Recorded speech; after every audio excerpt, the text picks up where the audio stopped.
تو آپ مجھے بتائیں کہ محسن جعفر کہاں سے آئے, کیسے ڈسکور اپنے آپ کو کیا اور کیسے یہاں تک پہنچے؟ دیکھیں آپ کا پہلا سوال ہی بہت خوفناک ہے.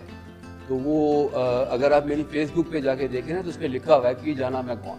جی. تو انسان دنیا بھر سے تو اس کو علم ہوتا ہے مگر اپنے آپ سے لا علم ہوتا ہے. سب سے زیادہ اس کو اپنے بارے میں خوش فہمی ہوتی ہے. جی.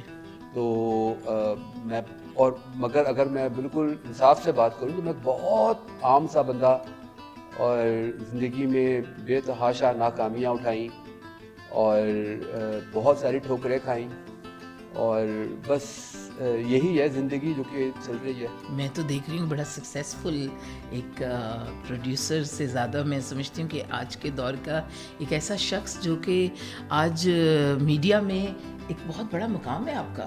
میں نے جس طریقے سے آپ کو میں نے دیکھا ہے گرو کرتے ہوئے اوور دا ایئرس, لیکن آپ اپنے بچپن سے بتائیں آپ نے کہاں پہ آپ نے ہائی اسکول کہاں سے کیا اور کتنے بہن بھائی ہیں اور سارا اس کے بارے میں تھوڑا سا. اچھا, ہم لوگ we have a big family. ہم لوگ ماشاء اللہ 5 بھائی اور 3 بہنیں ہیں, اور ہم لوگ لاہور سے ہی ہیں اور یہیں پہ ایجوکیشن.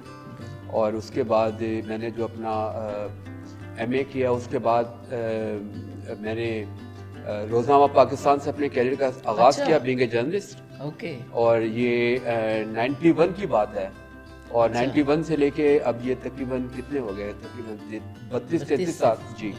تو یہ چل رہے ہیں جس میں میں نے 2002 میں پھر میں نے یہ روزنامہ جنگ میں تھا میں, پھر میں سوئچ کر کے میں آ گیا یہ الیکٹرانک میڈیا کی طرف. اچھا. اور وہاں پہ بھی اب الحمدللہ کام کرتے ہوئے 21 سال تو آلموسٹ